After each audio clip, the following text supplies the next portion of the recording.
Tá entrando coisa aqui. Olá, boa tarde. Todo mundo bem aí, dentro do possível? Muito obrigada pela presença de todos vocês. No nosso último encontro, a gente mudou um pouco a dinâmica, né? Eu falei por menos tempo e abri para uma maior troca aí com os comentários de vocês. E eu senti que ficou bom. Então, vamos manter essa dinâmica. Eu vou falar por 20 minutos. Nesse meio tempo, fiquem à vontade para enviar seus comentários, suas dúvidas, de forma anônima ou se identificando, como vocês preferirem. E aí, terminada a minha fala, eu abro para trocar com vocês por 40 minutos, tá? Então, vamos ganhar aí na nossa troca, que é o objetivo aqui das nossas conversas, né? Não deixem de visitar o meu canal lá no YouTube. Eu tenho 41 títulos, vídeos com os temas os mais variados. Não tem nenhum específico sobre depressão, mas tem 2 que eu indico que são bem relacionados. Então, para quem quiser complementar a nossa conversa aqui de hoje, pode assistir Capim ao Vento e O Turista e o Viajante. Também deixei disponível, a pedido de vocês, algumas dicas de leitura. Vai estar disponível agora aí para vocês e também depois vai ser enviado por e-mail, tá? Então, são livros que eu particularmente já li e acho muito profundos, sérios, a respeito do tema de hoje. E um último aviso, coloquem aí na agenda de vocês o nosso encontro dia 22 de setembro, quando nós vamos conversar sobre a síndrome do impostor, que é uma síndrome bem interessante, que tem pessoas que vivem uma vida inteira se sentindo um impostor, ou em algumas fases da vida é visitada por essa síndrome. Então vamos entender do que se trata, até para saber lidar, né, quando isso acontecer. Bom, vamos lá, vamos para o tema de hoje, depressão. Um tema muito complexo, então eu tive de fazer um recorte.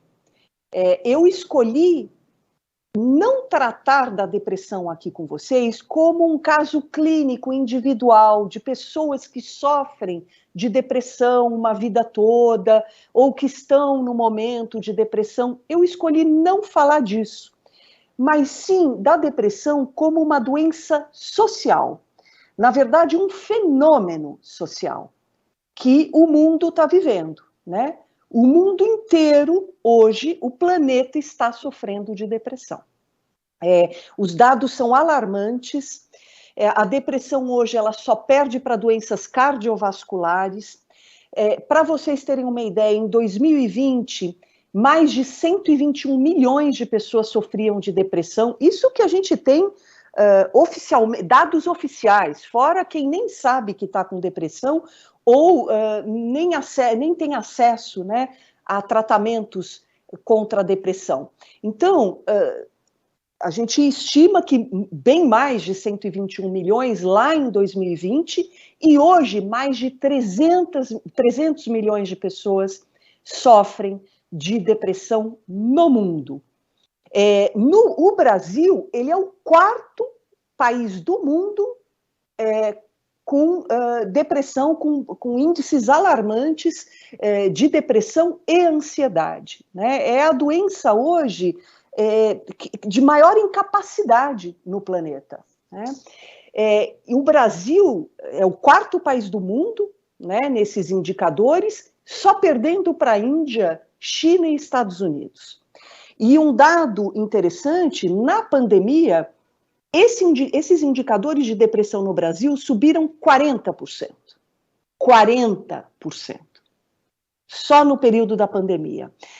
No mundo, 25% teve de aumento de depressão. Então, assim, a depressão, ela é uma epidemia hoje. É disso que eu quero falar. E por quê? Pelo uso que nós temos feito do tempo. É isso mesmo, o uso que nós temos feito do tempo. As nossas vidas, são feitas, a nossa vida ela é feita de tempo. E de tudo que a gente vive ao longo do tempo. O tempo organiza as nossas vidas desde sempre, mas não da mesma forma. Por exemplo, lá nas sociedades antigas, que eram agrárias, o tempo era regulado pelo ciclo da natureza. Então, toda a vida das pessoas era em função do ciclo da natureza, a hora de semear, a hora de colher, a hora de reproduzir, a hora de casar, de comemorar as coisas, os eventos, todos ligados ao ciclo da natureza. Depois, nos séculos XII e XIII, começaram a surgir os relógios das igrejas. Então, além do tempo regulado pelo ciclo da natureza, o tempo também passou a ser religioso, regulado pelos horários das rezas, das orações. Depois, com o crescimento urbano, né, as pessoas começaram a migrar do campo para as cidades, e aí surgiram os relógios das prefeituras. Então, mais um tipo de tempo, um tipo de regulação de tempo, que era o tempo administrativo. Agora, a grande virada de chave mesmo aconteceu no século XVIII, com a Revolução Industrial, quando surgiram os tempos, os relógios das fábricas, né? E aí o tempo passou a ser regulado, controlado pelo trabalho e pelo capital, pelo dinheiro, né? O tempo não passou a não ser mais medido só em horas, eram minutos e segundos. Isso só aconteceu no século XVIII com os relógios das fábricas.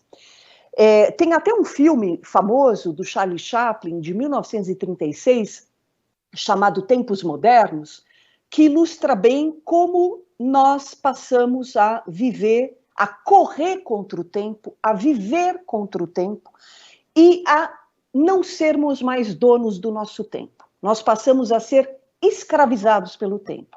É isso que esse filme do Charlie Chaplin mostra, e não é uma caricatura, tá? Em 2005, eu pessoalmente fui fazer uma consultoria numa fábrica de japoneses, 8 horas, funcionários sentados, montando placas de circuito integrado para fazer funcionar chapinha de cabelo, secador de cabelo. Então, eles ficavam sentados com uma pinça, colocando pecinhas minúsculas, microscópicas em chapas, soldando, que são essas chapas de circuito integrado. 8 horas sentados. Às vezes eles levantavam, obviamente, iam ao banheiro, fazer seu xixi, seu cocô. O bedel, tinha um bedel, um segurança, que ia na porta do banheiro e ficava com uma prancheta cronometrando o tempo do xixi e do cocô dos funcionários. Isso eu vivi. Não li, eu vivi. Né? Então, nós não somos mais senhores do nosso tempo. Somos escravos do tempo, vivendo contra o tempo. Cada vez mais temos menos tempo. O tempo, ele escapa das nossas mãos, ele foge da gente. Né? Agora, puxa, o que essa aceleração toda, esse estado constante de urgência e de velocidade tem a ver com depressão? Absolutamente tudo. Por quê, gente? Porque simplesmente nós não temos tempo de elaborar, de sentir, de nos darmos conta do que a gente tem vivido. Para que eu transforme uma experiência do meu dia em vivência, em algo vivido que me marca, né? Marca o meu ser, marca meu corpo, minha psique, meu emocional, eu preciso de pouso, eu preciso de tempo, e a gente não está tendo esse tempo. Né? Essa aceleração está subtraindo, está sequestrando de todos nós a oportunidade da gente realizar, tornar real o que nós vivemos ao longo do dia, né? Uma coisa interessante é só vocês observarem, assim, se perguntem agora, o que vocês comeram agora há pouco, o que vocês tomaram de café da manhã, o que vocês fizeram ontem, com quem que vocês cruzaram ontem, que os filhos de vocês trouxeram de experiências que eles tiveram? É difícil a gente lembrar. E essa era uma questão só dos idosos, né? Que tinham uma perda da memória do curto prazo, do que foi vivido agora. As pessoas mais velhas, elas conseguem lembrar de coisas muito antigas na vida delas, mas não o que elas fizeram ontem. Bom, isso antes era atribuído só às pessoas mais velhas. Hoje, crianças, adolescentes, jovens adultos, pessoas de todas as idades. A gente vai perguntar: o que você assistiu? Qual foi o último livro que você leu? Como é que foi a última temporada da série que você viu? A pessoa não lembra, ela tem que assistir tudo de novo, né?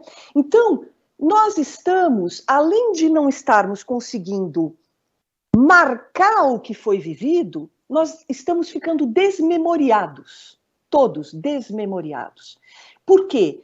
Porque para uma vivência virar memória, ela precisa ser imprintada, precisa ser impressa no nosso sistema límbico, que é o campo emocional, vamos dizer assim. É aí que se torna memória o que foi vivido. Só que para isso é preciso de tempo, para acontecer essa impressão, deixar uma marca, um carimbo. A gente não está tendo tempo de fazer isso.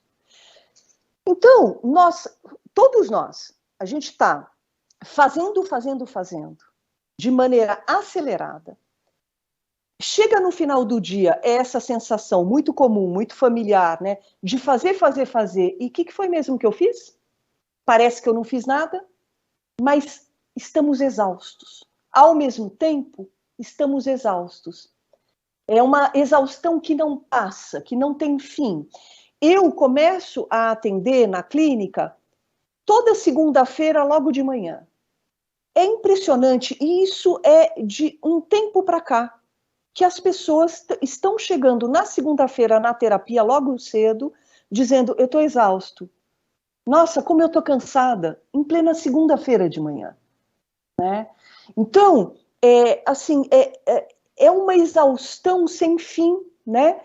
Uma correria sem fim e uma exaustão sem fim. Então, além de esse uso do tempo que nós temos feito está sequestrando da gente a vivência e a memória da vivência, está sequestrando também o sentido disso tudo. Qual que é o sentido da nossa existência? Se eu corro, e a sensação cada vez maior é de vazio, de um esvaziamento, eu não tenho memória, eu não consigo transformar o que eu vivi, o que eu experimentei em vivência. Qual o sentido disso tudo? Então a gente está com um esvaziamento de sentido da vida. Né? Não faz mais sentido viver. Tá difícil encontrar esse sentido. Né? E, curiosamente, né, do que a gente é feito? Olha, prestem atenção, né? Do que nós somos feitos? O que significa existir?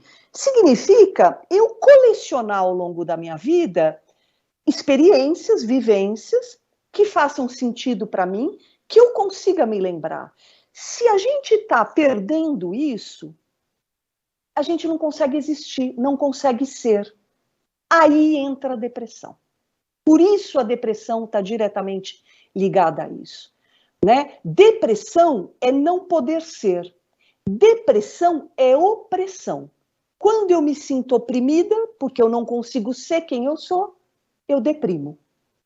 Isso sou eu e todos nós. Então, depressão é alma oprimida. É uma doença de almas oprimidas. E o planeta está oprimido.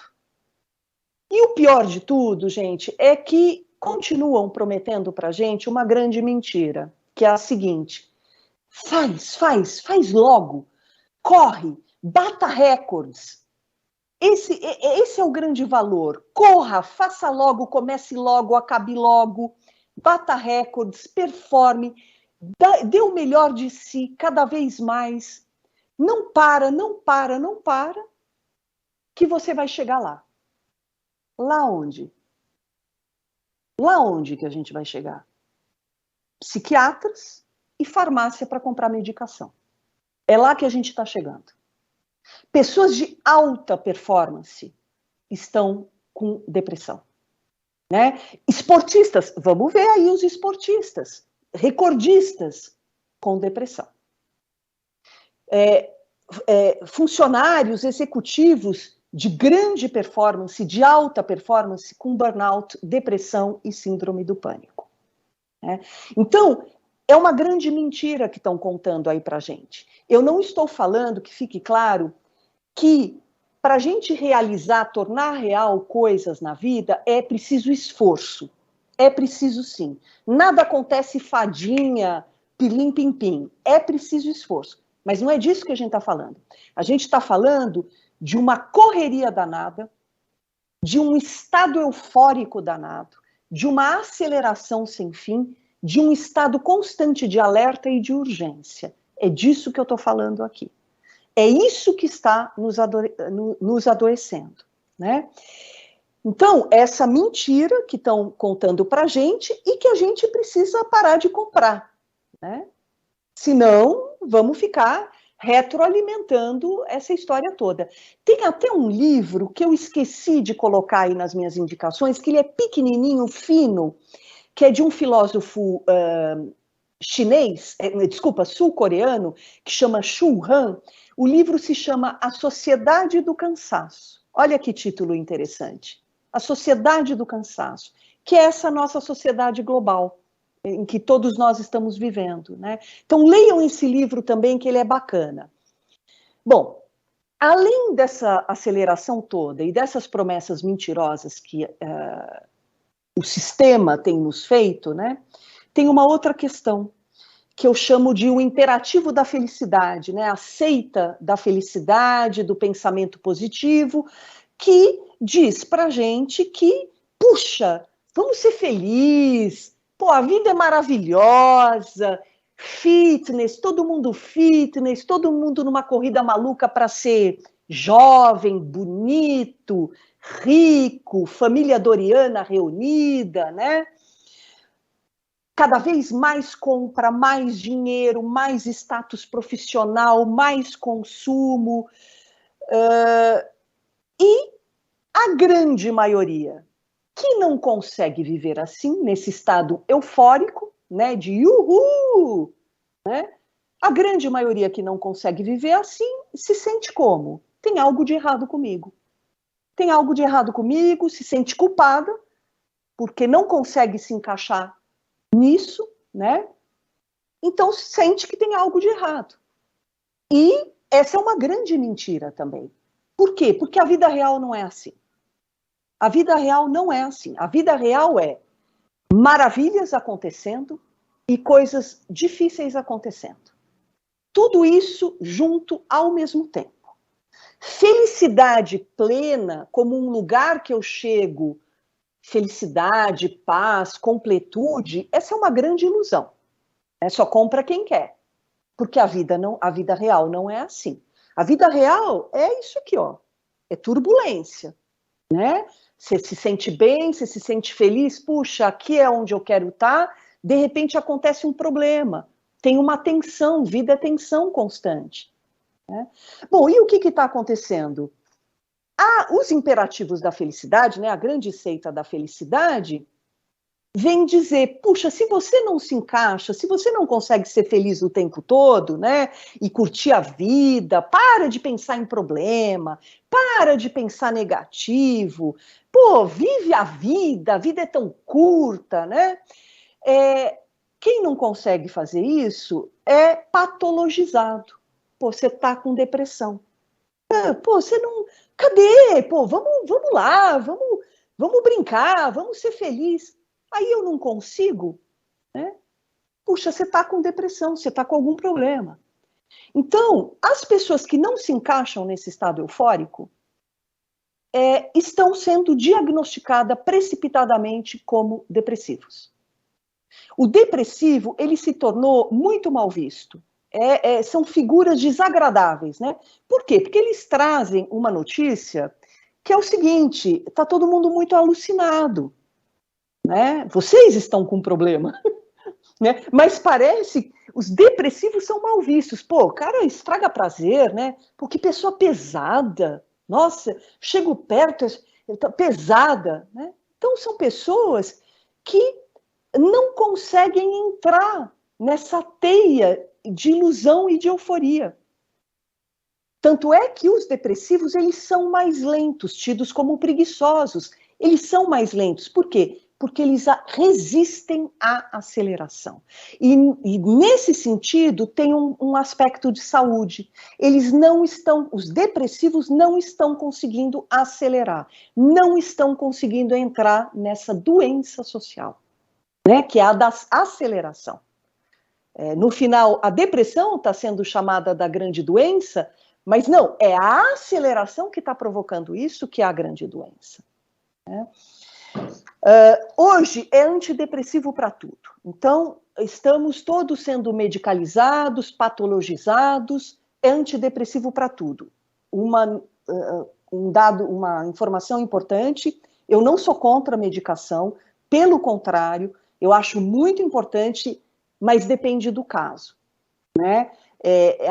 O antidepressivo, ele ajuda em muitos momentos a gente a ter uma terceira perna, né, uma muleta, para fazer mudanças que são importantes e que eu não estou conseguindo, porque minhas pernas estão frágeis. Aí sim cabe a medicação. Mas hoje o grande problema é que, assim, se eu não consigo tomar uma decisão, puxa, você está deprimido, precisa de um remedinho. Se eu levo um fora, me separo, pô, vai tomar um antidepressivo antes que piore, né? Se eu tenho dúvidas, entro numa crise, num momento de questionamentos profundos, acho que você está deprimido. Irritação é sinal de depressão. Falta de concentração, falta de prazer. A lista é imensa, está difícil diagnosticar, porque os sintomas são infinitos. É quase, gente, como assim, estar vivo é sinal de depressão. Né? Portanto, a aceleração do tempo, esse esvaziamento de sentido e de memória, esses imperativos de felicidade e pensamento positivo, e essa patologização da vida, como se a vida não coubesse na vida sofrimento. Então, vamos medicar?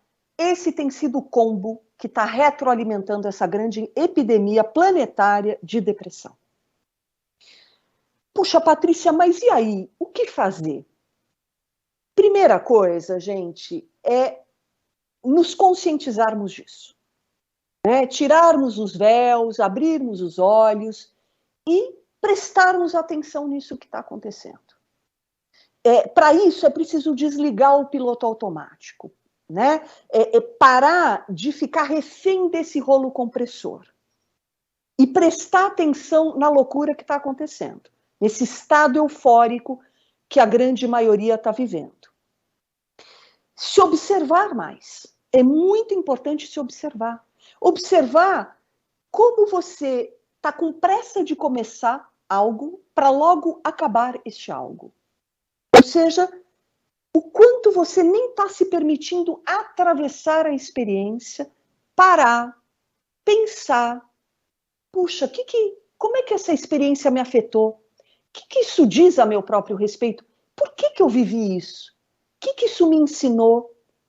Como é que eu posso compartilhar isso que eu estou experimentando e aprendendo com outras pessoas? Veja como isso precisa de pouso, de tempo. Né? É preciso se dar esse tempo, seja tomando um banho, sentado numa privada, ao invés de entrar na loucura, né, do tem que fazer, eu não posso parar porque eu me sinto inútil, pare, se sinta um pouco inútil, para poder entender o que é que você está vivendo. Né? Parar também de comprar essas vozes mentirosas, que ficam dizendo que tem algo de errado se eu não estou feliz o tempo todo, se eu não encontrei o grande pote de ouro no fim do arco-íris. Né? Parar de comprar essas vozes perigosas, que só fazem mal para a gente. Escutar, ao invés de ficar escutando e dando força para essas vozes, né? Escute os seus desejos mais profundos. Quais são? Há quanto tempo você não para se perguntar o que realmente você deseja? Não o que estão desejando sobre você, mas o que você realmente deseja. Pare para se perguntar quais são as suas necessidades mais profundas, o quanto você está devendo para elas. Crie, invente sentido para o que você está vivendo. Ao invés de só viver, e chega no fim do dia e nem sabe o que viveu, e não vê sentido em nada, é parar e pensar, puxa, qual que é o sentido disso? Qual que é o sentido do trabalho que eu estou fazendo? E se você não enxergar, crie, invente, use a sua criatividade. Será que não tem nenhum sentido? Busque sentido. Respeite o seu tempo. Eu sempre conto que eu adoeci da tireoide, eu me tornei hipertireóidica, porque eu era uma mulher numa família de homens grandes, né, literalmente altos, né, e que quando eu ia andar com eles, principalmente com meu pai, eu tinha de correr. Eu era a filha caçula, a única mulher, e todo mundo ali desempenhando maravilhosamente, né, grandes homens acontecendo, e eu ali correndo, puxa, eu preciso chegar perto, né, senão quem que eu vou ser aqui nessa família? Eu me acelerei, eu me tornei hipertireóidica. Eu adoeci minha tireoide, que é a grande glândula que controla, que regula o ritmo de todo o corpo. E eu só percebi isso no momento que eu fiz uma cirurgia e que eu tinha que andar muito devagar, fazer tudo muito devagar. E eu senti um bem-estar. Aí eu falei, gente, é assim que eu sou. Eu me sinto bem aqui. Bem-estar, estar bem, é aqui que eu me sinto bem. Aí que eu me dei conta do meu adoecimento. De como eu tinha me acelerado. Como eu tinha me pervertido a minha natureza. Né? Então, respeitem o tempo de vocês. E suportem, né? Banquem, viver à margem desse mundo eufórico que diz para você que tem algo de errado se você também não está alucinado postando no Instagram um fim de semana e o ru que você não teve, né? Então, suportar, viver à margem sem achar que por isso tem algo de errado com você. Não tem nada de errado com você. Tem é que a gente está vivendo nesse mundo que está adoecido. E a gente, para transformar isso, precisa... essas são as dicas que eu dou aí. Precisamos rever tudo isso. Parar de retroalimentar isso tudo. Bom, era isso que eu queria falar aqui com vocês, né? Agora vamos abrir para os comentários, porque aí a gente vai incrementando, enriquecendo aqui a nossa conversa. Vamos lá. Boa tarde, Patrícia, obrigada. Eu vou começar fazendo um comentário, eu queria fazer uma pergunta. Essa pressa explica o aumento da procura de medicamento? Na verdade, a pessoa não tem paciência de buscar uma terapia, que é mais demorado, de fato é mais o resultado, mas e no final das contas, só o medicamento, que hoje a gente percebe que tem muita gente que se trata só na psiquiatria com medicamento e não faz uma terapia, e isso acaba não dando resultado, porque, como você disse, nem todos os casos a gente cura com uma pílula da alegria, né? Não vai conseguir esse resultado que a pessoa busca. Isso te explica um pouco o aumento? Não, eu acho que, inclusive, você complementou a minha fala muito bem, Andréa, porque realmente o remédio, ele entra, ele tem um encaixe perfeito com essa sociedade acelerada, né? Porque o remédio, ele leva 15, 20 dias para já começar a fazer efeito, depois é com 6 meses que assenta mais, mas daí 15 dias a pessoa já começa a sentir, opa, né? Então, sim, o medicamento é como se tirasse com a mão o sofrimento, né? Que foi o que eu disse, a gente está querendo uma vida sem sofrimento, mas isso não é possível, porque extrair o sofrimento da vida é extrair a vida em si, porque a vida é feita também de sofrimento, né? E essas medicações, por ironia, elas sim aliviam o sofrimento e aliviam também o prazer, né? Você sente o prazer, mas como se fosse algo, assim, algo comum. Você fica assim, ó, flat. Então tem tudo a ver com essa aceleração, porque a terapia ela leva tempo. Por isso que um bom psiquiatra é aquele que indica, olha, tá aqui o seu remedinho, agora você vai fazer terapia, porque senão você vai precisar do remédio a vida toda. Né? A terapia é que vai ajudar você a entender por que você está vindo buscar o remédio. Senão você trata do sintoma e não trata da causa. Você vai ficar a vida inteira tomando remédio. Certo. Obrigada, Andréa. Imagina, eu vou pedir para você dar uma mexidinha na sua tela. Eu acho que o sol está batendo, a gente está com excesso de luminosidade. Ah, entendi. Veja se Opa, melhora. ótimo, perfeito agora. Beleza. A Janamar Beatriz da Silva pergunta se a depressão é um fenômeno social. É um fenômeno social, é uma doença social, é uma epidemia. Exatamente isso. É um fenômeno social. Essa, inclusive, foi a introdução aqui da minha fala, né?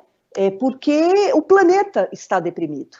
O planeta está acelerado, o planeta está esvaziado de sentido, desmemoriado cada vez mais, e essa aceleração sem fim. Então, é sim um fenômeno social.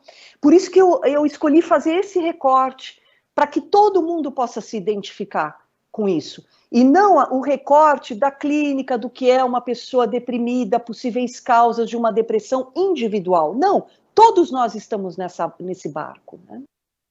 Ok. Obrigada. A Célia pergunta, quem já teve depressão, o que fazer para ela não voltar? Fundamentalmente, Célia, é você entender o que te deprime. Né? Entender, fazer um trabalho bacana, radical no sentido de ir na raiz, né? Radical de raiz, né? Tentar entender de onde vem, mesmo sendo uma questão genética, não é tudo que é genético que nós acionamos. Nós acionamos o que é genético porque tem algo ali que encaixa, né? Então, é tentar entender o que te faz deprimir, para que você possa lidar com isso da melhor forma, dialogar constantemente com a sua depressão. Porque, normalmente, a pessoa que teve depressão, ela tem horror de voltar para aquele lugar. E aí soca coisas lá no porão, né, para não foge, né, como o diabo foge da cruz, de questões difíceis, por medo de deprimir de novo. Bom, o que acontece? Você vai socando coisa no teu porão, dali a pouco o porão sobe para o térreo, assombrando a moradora da casa, né? Então, vai limpando o teu porão aí, vai entendendo o que te deprime. Eu acho que esse é um caminho interessante para você se prevenir. Ok. O Luiz dos Reis Felício, ele faz o seguinte comentário, agradece, sempre um prazer ouvir as suas palestras, e ele diz, essa questão do tempo é crucial hoje em dia. Tenho observado que cada vez mais estamos trabalhando para nós mesmos, ou trabalhamos para o capital. A cada vez vejo menos ascensoristas, motoristas, cobradores de ônibus, e tendo em vista essa mudança de hábito, nos sobra menos tempo para viver a nossa vida. Qual a sua opinião sobre isso? Como lutar contra esse sistema? E se você acha também que o capitalismo avassalador nos prejudica? Então, Luiz, obrigada, Luiz. Realmente eu já vi outros comentários seus por aqui. Obrigada pela sua presença de novo. Luiz, essa também é uma grande mentira, né? Puxa, a tecnologia vai trazer qualidade de vida, que a gente vai ter mais tempo, a robótica. Nossa, tendo mais robozinho, a gente vai, além do desemprego, né?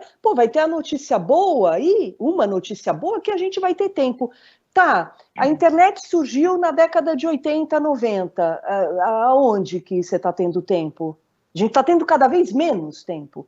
A gente está sendo engolido pela tecnologia, né? Então, essa é uma grande mentira. Não está sobrando tempo para nós.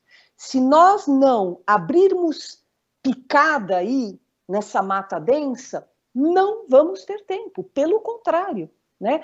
A história do trabalho remoto, home office, puxa, que legal e tal, que a pandemia trouxe. As pessoas estão super exaustas, elas trabalham o tempo todo.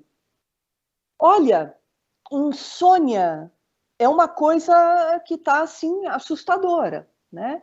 Eu até gostaria de dados, assim, que eu não consegui, sobre, por exemplo, venda de soníferos, né? Os indicadores, como aumentaram de soníferos durante a pandemia. Porque as pessoas estão insones, elas trabalham o tempo todo, elas não desligam. O home office, a tecnologia invadiu tudo, a gente não tem tempo, o tempo todo recebendo mensagem, recebendo tarefas, né? Então, para sair disso, é aquilo que eu sugiro, né? Consciência e a gente começar a resistir a isso. Não, desliga o computador, desliga o celular, não vou responder mensagem. O mundo não vai acabar porque eu não estou respondendo a mensagem às 2h da manhã, né? Dá licença, amanhã eu respondo. Então, é esse autocuidado que a gente tem que ter, né? Ok. Uma pessoa que não se identificou fala do livro A Sociedade do Cansaço, de Byung-Chul Han, e como mudar isso, se as empresas nos pressionam a isso. E qualquer tentativa de ir contra a pessoa é brutalmente reprimida. No fim do arco-íris não tem o pote de ouro e não se chega a lugar nenhum. Assim, eu concordo com você, mas é o seguinte, eu que estou do lado de cá aqui, escutando RHs das empresas, os funcionários, tá tendo uma resistência danada no mundo do trabalho, tá? Isso no mundo, não só no Brasil. As pessoas estão mais agressivas e resistentes a serem engolidas pelo trabalho. Tem, sim, muita gente se erguendo e falando, não, assim não dá, não, nessa empresa eu não quero. Claro que, se a gente pegar a pirâmide de Maslow, né, as pessoas que não têm condição de negar um trabalho, fica mais difícil para elas. Mas nós que, muitas vezes, temos condição, é a nossa tarefa fazer isso até por essas pessoas que não têm condição. Que é ir mudando, pressionando as organizações, as instituições, as empresas a não, assim não. Isso aqui está violento demais. Né? Denunciar, fazer denúncias. Isso a tecnologia ajuda, porque você viraliza denúncias muito rapidamente. Então, tem havido um movimento muito lento, mas tem havido, sim, um movimento de mudança no universo do trabalho. A Janamar Beatriz pergunta, como encontrar um sentido para a vida? O sentido da vida, Janamar, é viver a vida. Né? Esse é o maior sentido da vida. Outra seita, né? A do propósito maior. Então, assim, puxa, você encontrou o seu propósito maior na vida? E a pessoa fica buscando, e ela não acha, e ela fala, puxa, eu tenho algum problema que eu não achei, onde fica esse tal propósito maior? Né? Então, troca um pouco esse propósito maior por o sentido da vida é viver a vida.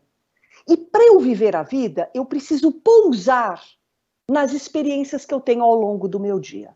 Eu preciso transformar o que eu experimento em vivência, em marca em mim.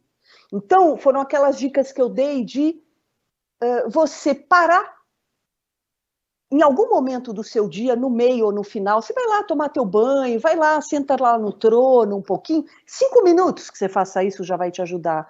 Que é assim, se perguntar, puxa, como foi meu dia? Como é que eu estou me sentindo? Como é que está a minha respiração agora no final do dia? O que foi que eu fiz que me impactou? Como é que eu me senti? Como é que eu poderia ter feito diferente? Aonde eu fui de encontro comigo? Aonde eu fui contra mim? Então é um diálogo que a gente pode ir tendo consigo mesmo para poder ir dando sentido para o que a gente está vivendo. Isso é que a gente está com dificuldade de fazer. Né? A terapia é 1 hora semanal, ou depende da quantidade de vezes que você faz a terapia, mas é 1 hora que você tem ali para parar para se dar conta de algumas coisas. Mas a terapia ela tem que se estender ao dia a dia, à rotina. Em algum momento, 5 minutos. Ó, a gente está falando de 5 minutos, não estamos falando de 5 horas. Né? A Luciene de Jesus Freire, ela também faz um comentário. Realmente já sinto muito essa exaustão e essa ausência de sentido. Por muito tempo perdi o prazer de sair e encontrar outras pessoas. Só vivia para o trabalho, até que em razão da pressão que impunham sobre eu mesma, essa bolha estourou.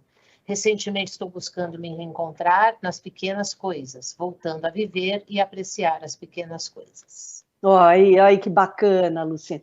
É isso, e é uma tarefa difícil, hein? Porque tem um imã, que é o hábito, né? Que puxa você, e puxa todos nós, para isso que a gente viveu a maior parte do tempo, que é ir contra si mesmo. Então, esse é um imã forte. A gente tem que exercitar, fazer uma contra-força. Uma força de mesma intensidade na direção oposta, que é, opa, pera, olha eu aqui pirando, alucinando, eufórica, correndo para onde eu vou? Para onde eu estou indo? Pera, o que eu estou fazendo aqui? Onde eu estou? Presença, trabalhar essa presença. Que bacana o teu depoimento, que bom que você está conseguindo. E só atenção com o ímã, né? Que a tendência é te puxar. A Célia Ferreira Mendes pergunta como ajudar uma pessoa com depressão. Primeiro, não tratá-la como se ela fosse uma doença contagiosa, né? Como se ela fosse uma bola de chumbo que puxa todo mundo para baixo. Como eu disse, o deprimido, ele é portador, né? Ele é mensageiro, ele traz uma mensagem para a gente, que é a mensagem de que o sofrimento faz parte da vida. A vida não é toda azul, cor-de-rosa, né? Tem vários tons aí no meio. Então, primeira coisa é isso, acolher. E indicar terapia. Né? Claro, eu sou uma terapeuta, parece que eu estou puxando a sardinha para minha brasa, mas eu mesma faço terapia desde os 13 anos. Eu tenho 54. E se eu não tivesse feito, eu não estaria aqui falando com vocês. Eu já teria ido embora. Ou enlouquecido. Então, sim, é importante a terapia. Né? O deprimido, ele precisa se haver com o sofrimento dele, entender o que provoca o sofrimento nele, ter esse amor próprio. Isso é um gesto de amor, de autocuidado. Puxa, deixa eu entender por que eu estou sofrendo, do que eu estou sofrendo, como que eu posso conviver melhor com o meu sofrimento. Né? Então, indicar terapia porque você não é terapeuta. Não sei, imagino que não seja, e ainda mais sendo da família, é muito difícil para a família que está envolvida ali ter a imparcialidade para poder tratar, né, ajudar o deprimido. Então, essa é uma dica, indique para um profissional e acolha, né? Acho que é bem importante.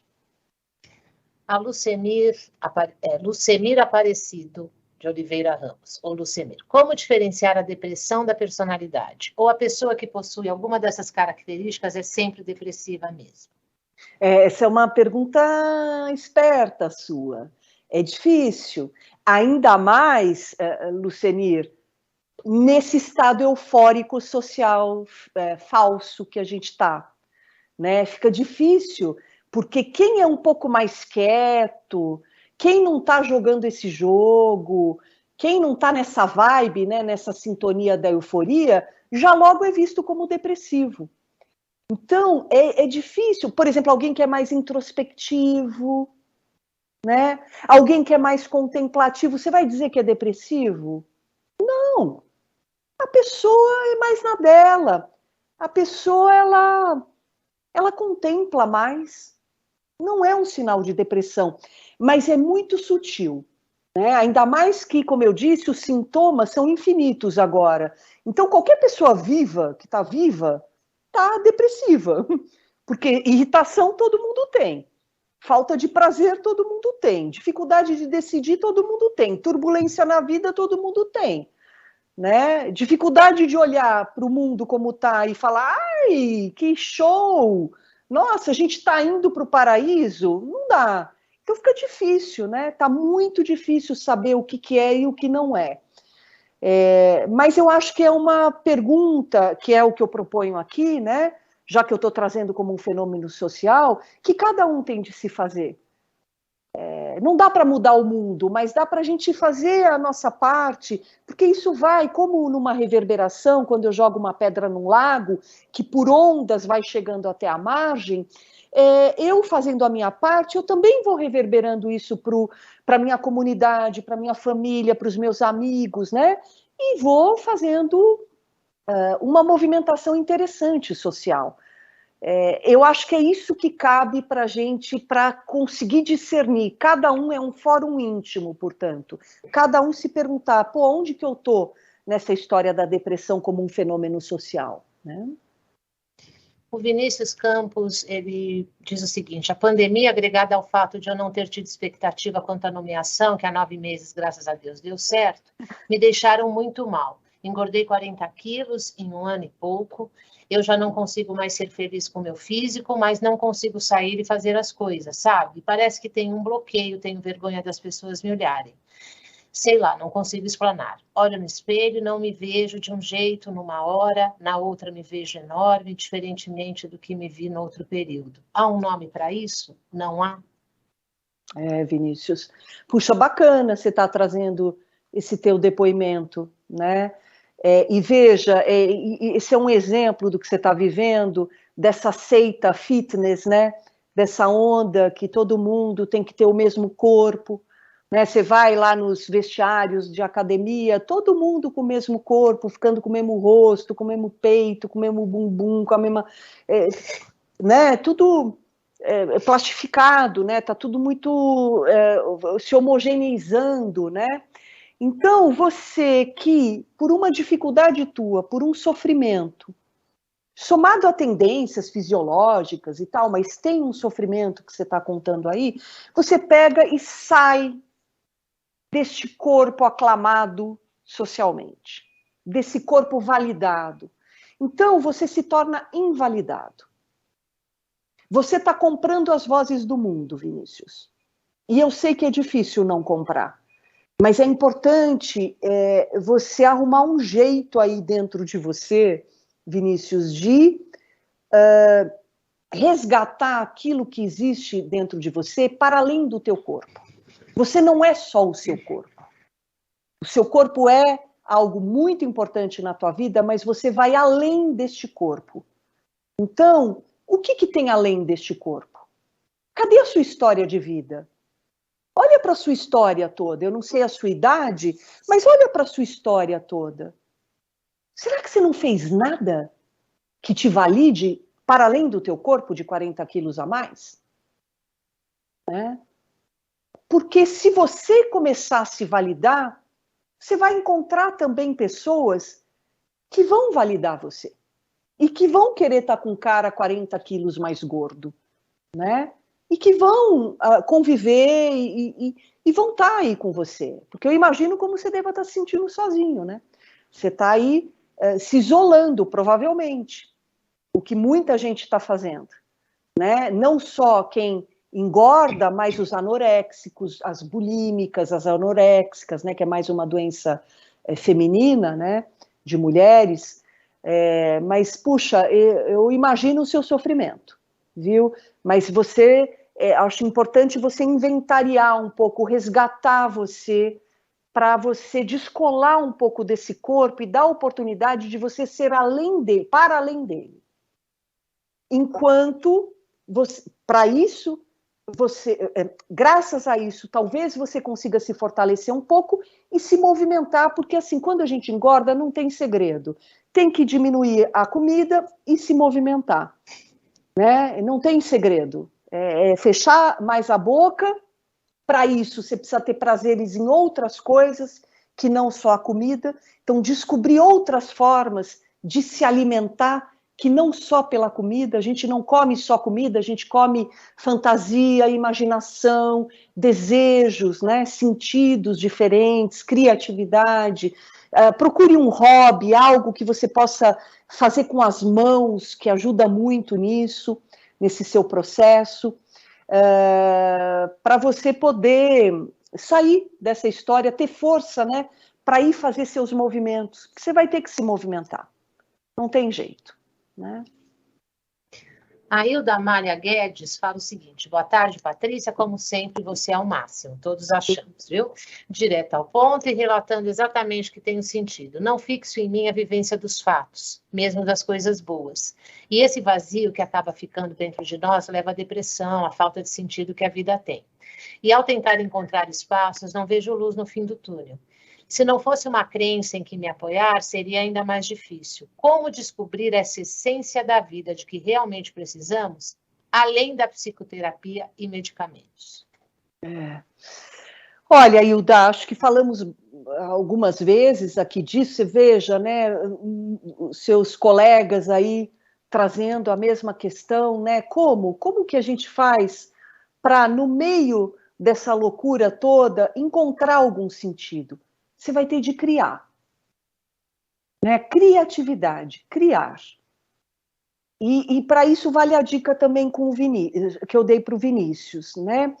Tenta olhar para a tua vida toda e ver, talvez tenha algum fio de ouro que costure as suas experiências ao longo do tempo, que mostrem inclinações suas para algo que você nunca deu atenção, nunca deu ouvidos. No rolo compressor foi fazendo o que diziam que tinha que fazer e foi fazendo, sem parar para entender, mas espera aí, qual que é a inclinação da minha alma, né? A minha vocação, a inclinação da minha alma. O que em mim, desde pequena, mostra sobre mim na vida, o meu jeito de viver? Puxa, aí pensando isso, você buscar alguma atividade fora do trabalho, fora da família, que dê lugar para isso, para você viver um pouco disso, né? Acho que isso também alimenta a gente resgatar algo de precioso que ficou escondido, que são nossos desejos profundos. Quando a gente vai amadurecendo, a gente vai socando, né? Vai pondo um monte de entulho em cima e esquece de escutar os nossos desejos, principalmente as mulheres que foram feitas para servir ao desejo do outro. A gente tem muita dificuldade de parar e falar, pô, mas peraí, qual que é o meu? Que necessidades que eu tenho que eu nunca atendi? Isso vai dando sentido para a vida, que é a própria vida em si, né? Uma vida mais para si, o que acaba reverberando em prol dos outros. Obrigada, viu, Hilda, pelo teu afeto aí por mim. Agradeço, fico feliz que você goste das minhas conversas aqui. A Marisa, ela cumprimenta também, ela diz o seguinte: tenho depressão crônica, inclusive depressão sazonal, odeio dia cinza, chuvoso. Acredito que minha depressão seja genética, pois meu pai e tias tinham depressão e morreram em decorrência dela. Mas sou acelerada diferentemente do que você falou. Não consigo viver sem medicação, o que me deixa muito triste.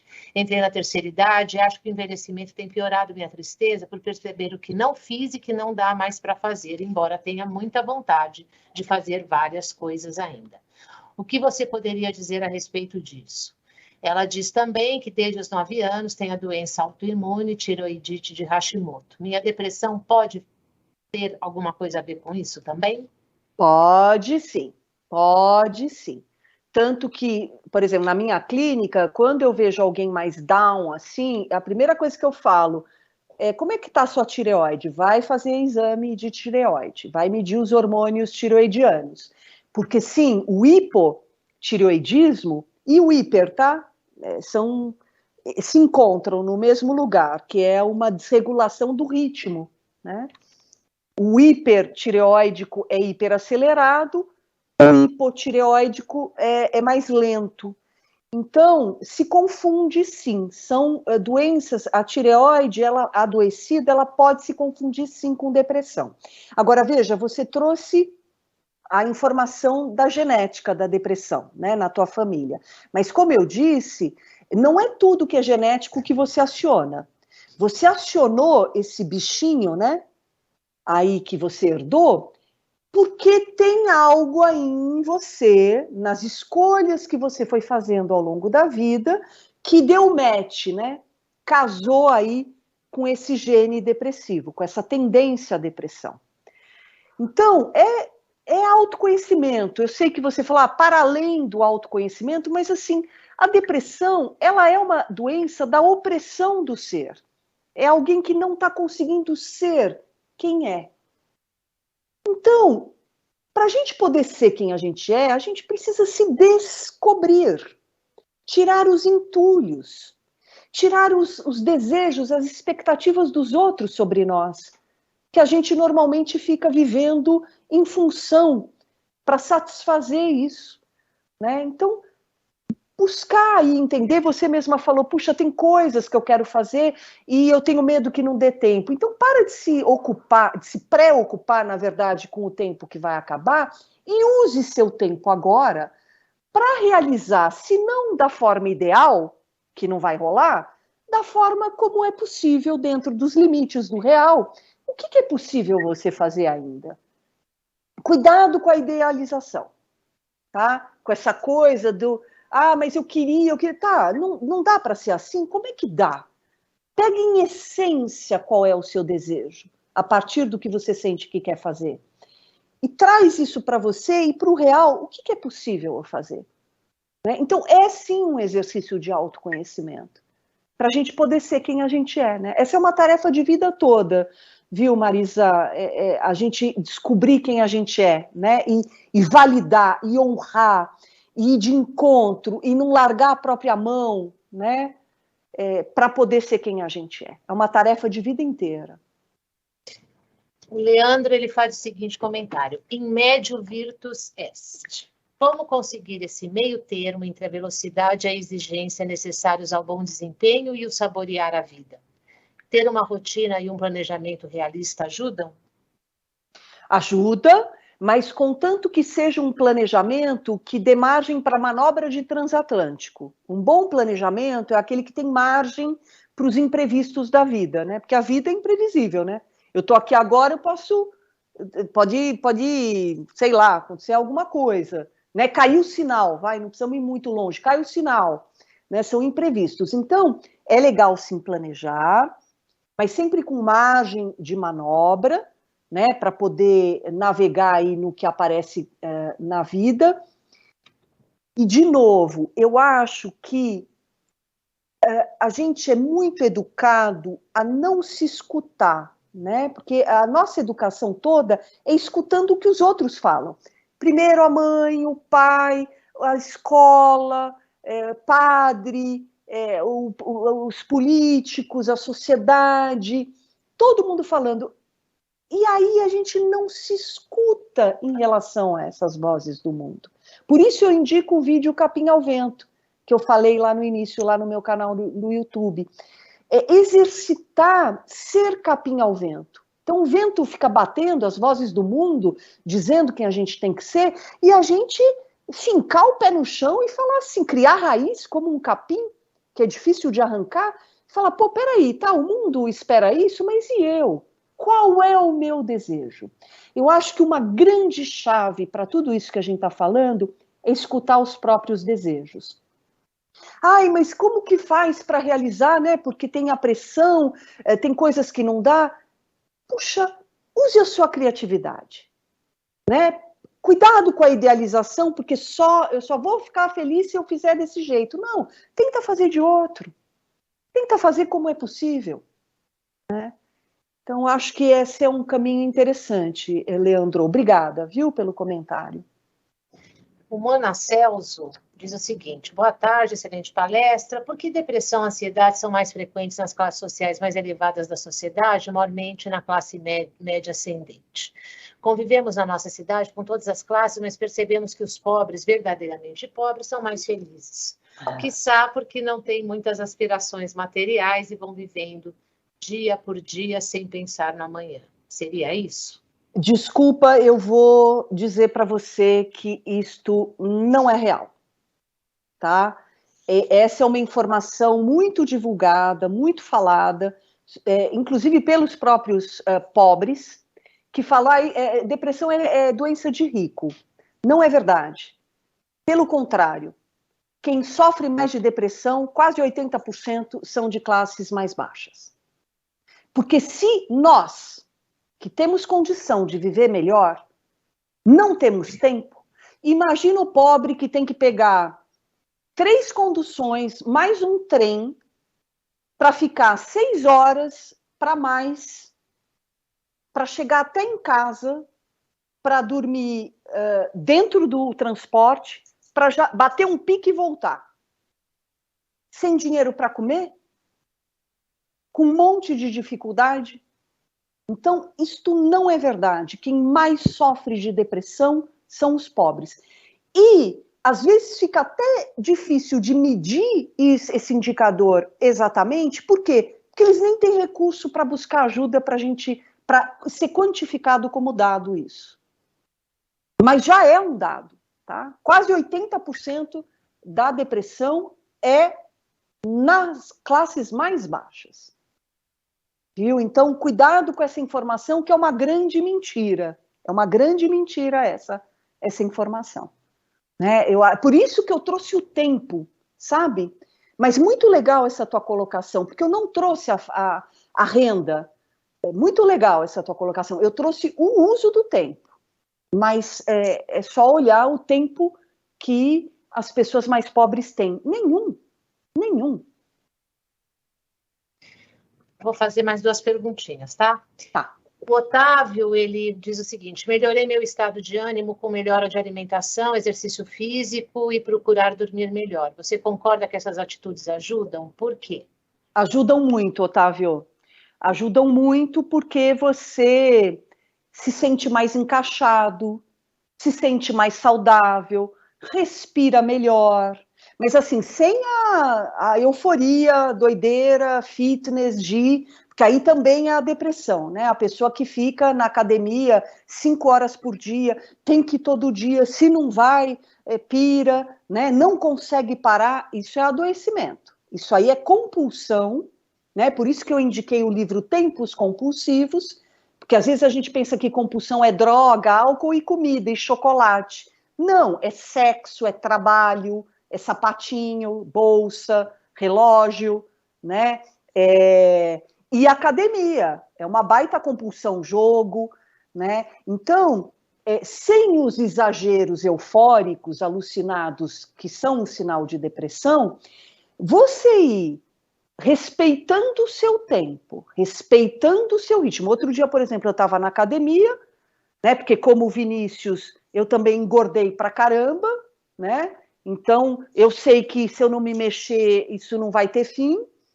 Eu estava lá na academia, eu olhei uma hora assim, eu falei, gente, somos um bando de malucos. Olha, todo mundo assim, foi uma cena que me abriu uma sensação de horror, de absurdo, de loucura. De repente eu falei, gente, a gente está todo mundo louco aqui. Então, cuidado também. Respeite o seu tempo, respeite o corpo, respeite as suas limitações, mas é sim legal comer bem, respirar bem, dormir bem, se movimentar bem. São coisas que ajudam bastante, sim. Você tem toda a razão. Olha, Patrícia, a gente tem muitas perguntas ainda. Eu vou fechar agora com uma, já são 17h03.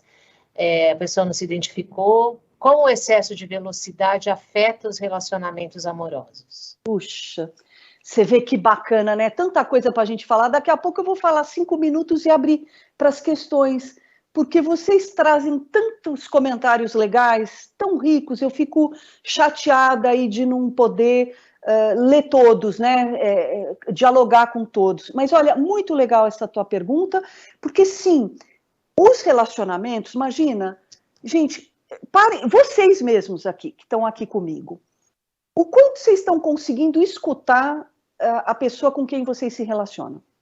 E pode ser família, não precisa ser só amor, né? Família, amigo. Às vezes, vocês não têm a sensação de que tem um ventríloco ali na tua frente, falando assim e você não consegue prestar atenção no que a pessoa está falando? Fica até chato, né? Que você fala, nossa, puta, eu não prestei atenção em nada do que a pessoa falou.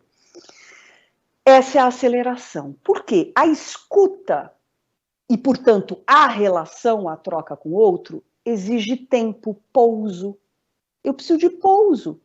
Vocês precisam estar aqui olhando para mim e escutando o que eu estou falando. Olha o tempo. Se a gente estivesse aqui alucinado, a gente não ia escutar nada. Então, para eu me relacionar com o outro, conseguir trocar, me apresentar, permitir que o outro se apresente, né? Ter o cuidado, a atenção, pedir também o cuidado e a atenção, tudo isso depende de tempo. A velocidade meleca tudo isso aí. Então, sim, essa é uma das causas, sim, você tem toda a razão, do que a gente está vivendo hoje dos relacionamentos. Porque ficam falando que, não, porque agora é tudo trans, tudo homossexual, tudo, a coisa está de ponta cabeça. Não, não é. Isso é a ponta do iceberg. O que está de ponta cabeça é que a gente não tem tempo de qualidade para se relacionar. Tudo é urgente, tudo é imediato, urgente. E o humano não é assim, né? É um material que leva tempo para se conhecer. Muito bacana, gente. Desculpe aí quem ficou sem troca comigo, mas temos aí dia 22 de setembro juntos de novo. Não percam, tá? Na votação, na enquete, ficou lá atrás a síndrome do impostor, mas ela é tão bacana, é tão legal, fala muito de idealização, sabe? Encontro vocês no dia 22, tá? Para a gente trocar mais. Muito obrigada pela presença de todo mundo, pelo carinho.